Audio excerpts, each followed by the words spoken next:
परख नली बी में उबला हुआ जल लेते हैं। उबला हुआ जल इसलिए लेते हैं क्योंकि जल में जो नॉर्मल वाटर होता है इसमें ऑक्सीजन और वायुमंडल की ऑक्सीजन और कार्बन डाइऑक्साइड गैसें घुली रहती हैं जल में।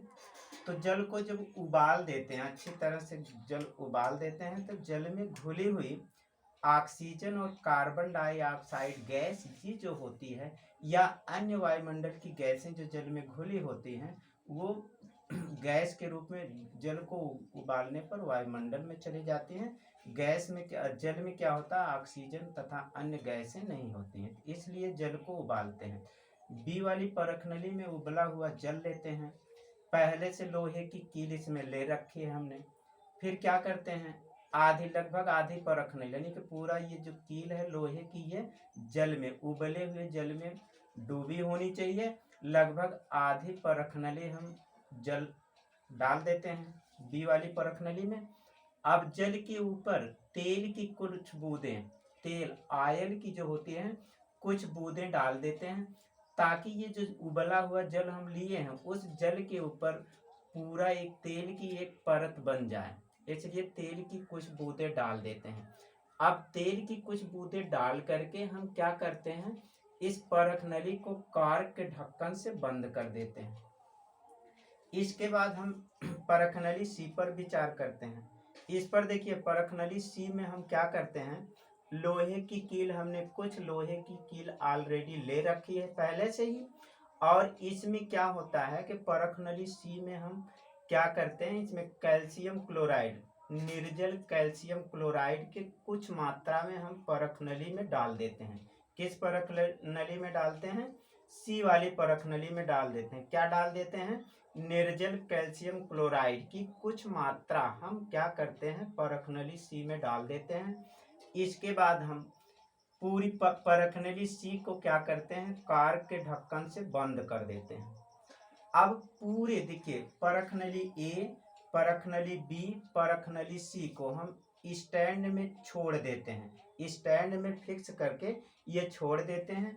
4-5 दिनों के लिए हम इसको छोड़ देते हैं, रख देते हैं। 4-5 दिन के बाद हम तीनों परख नली का हम ऑब्जर्वेशन करते हैं, निरीक्षण करते हैं। हम देखते हैं कि भाई किस परख नली में रखी हुई कील पर जंग लगा है, किस परख नली में रखी हुई कील पर जंग नहीं लगा है। इसका हम बारी बारी से 4-5 दिनों के बाद इसको ऐसे रख देते हैं।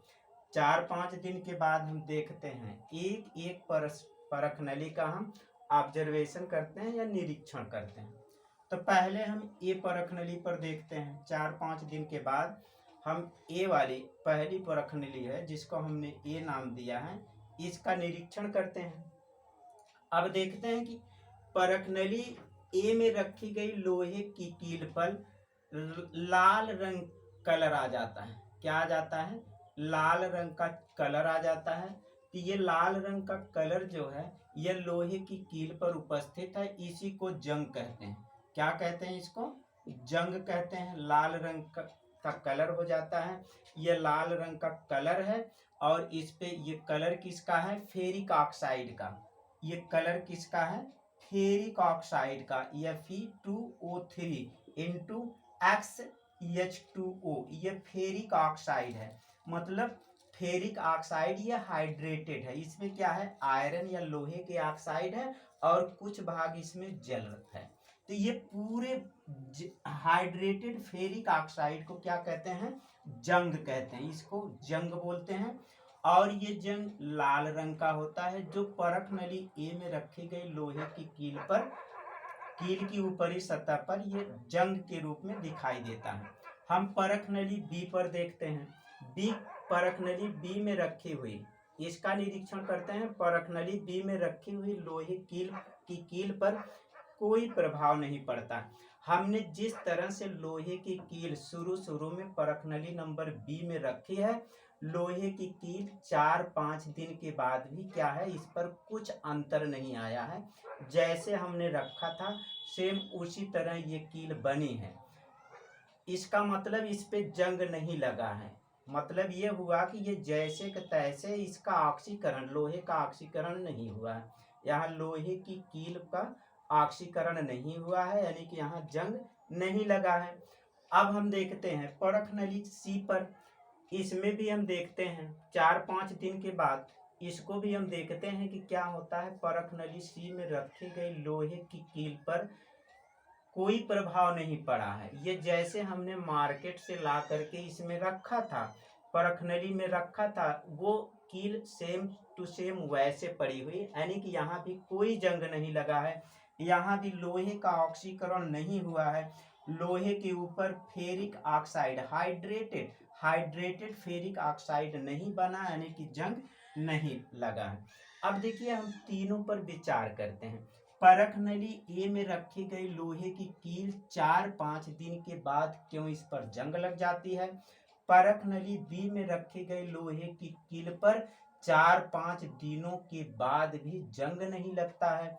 परख नली सी में रखी गई लोहे की कील पर भी क्या है, उतने ही दिनों में 4-5 दिनों में कोई प्रभाव नहीं पड़ा, यानी कि जंग इस पर नहीं लगा है। तो यहाँ देखिए इसका हम रीजन ये जानते हैं, जानने की कोशिश करते हैं। जैसे परख नली ए में क्या है, इसमें जल है और इस जल में क्या है, घुली हुई है ऑक्सीजन। यहाँ क्या है, ये देख रहे हैं, ये जल है और इस जल में क्या घुला हुआ है, ऑक्सीजन घुला हुआ है, ऑक्सीजन गैस घुली हुई है। अब देखिए यहाँ परख नली ए में जल है और ऑक्सीजन गैस दोनों है। जल तथा ऑक्सीजन गैस की उपस्थिति में क्या है, लोहे का ऑक्सीकरण हो गया। क्या हुआ है, जल तथा उसमें उपस्थित ऑक्सीजन गैस के द्वारा इसकी उपस्थिति में क्या है, लोहे की कील पर जंग लग गया। इससे हम ये निष्कर्ष निकालते हैं कि जंग के लिए क्या है, ऑक्सीजन तथा जल दोनों चाहिए जंग लगने के लिए। यानी कि लोहे पर, आयरन पर, इस पर आयरन पर जंग लगने के लिए ऑक्सीजन तथा जल दोनों की आवश्यकता होती है, क्योंकि परख नली ए में लोहे की कील के चारों तरफ ऑक्सीजन भी उपस्थित है और जल भी उपस्थित है। इसकी वजह से यहाँ जंग लगा है, यानी कि लोहा क्या है, यहाँ उपस्थित जल तथा ऑक्सीजन से अभिक्रिया करके क्या बनाता है, फेरिक ऑक्साइड बनाता है, हाइड्रेटेड। इसी को जंग कहते हैं। जंग लगने के लिए ऑक्सीजन तथा जल दोनों की जरूरत पड़ती है। बी वाली परख नली में हम देखते हैं, यहाँ देखिए जल, कील, लोहे की कील, ये है लोहे की कील, लोहे की कील के डायरेक्ट संपर्क में, सीधे संपर्क में जल तो है।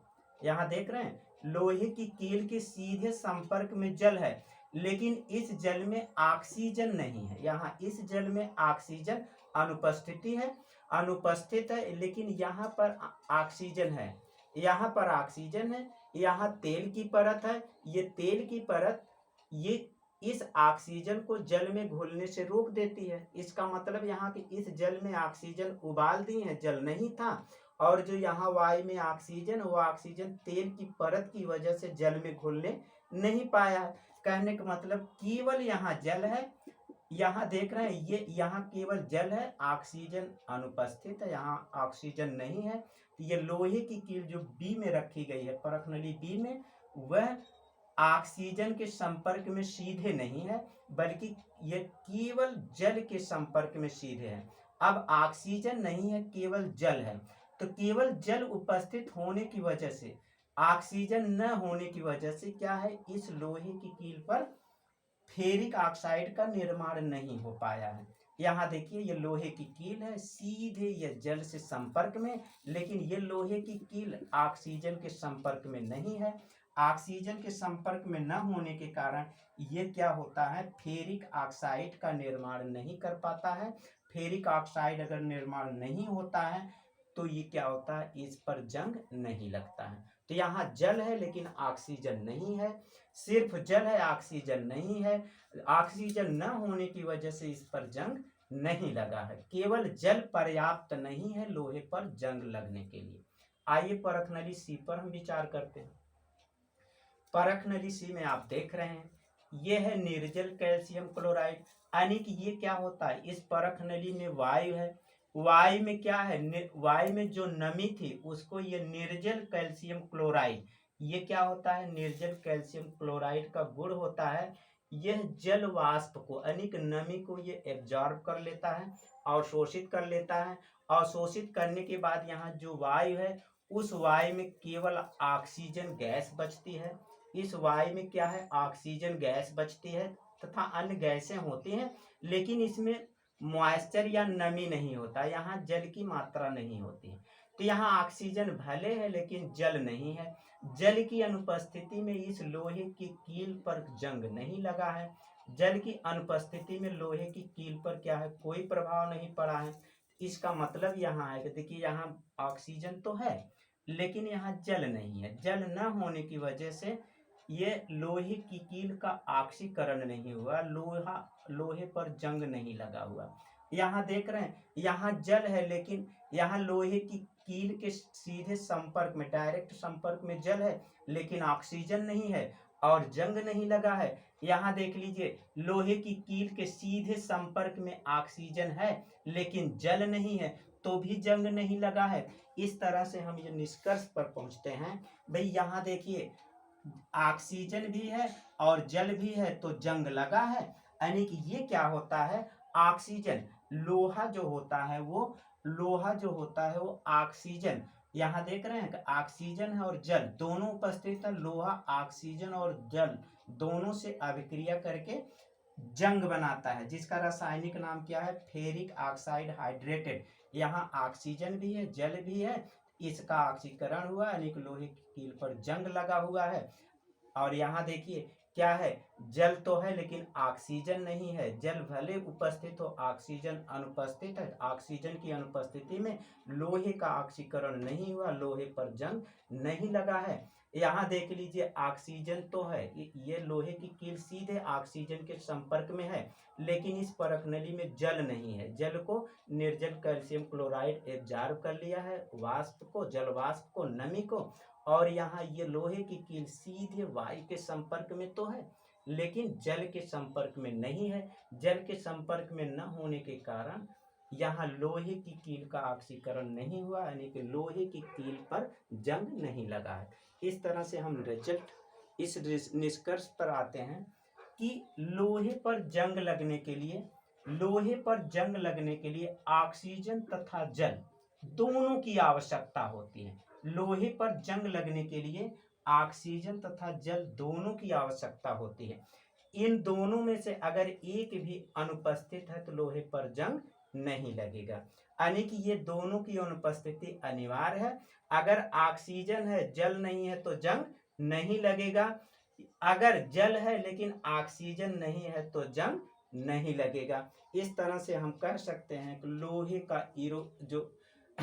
की जो रस्टिंग होती है, लोहे पर जंग जो लगता है, वह ऑक्सीजन तथा जल दोनों की उपस्थिति अनिवार्य होती है। इन दोनों, ऑक्सीजन अगर नहीं है, जल है तो जंग नहीं लगेगा।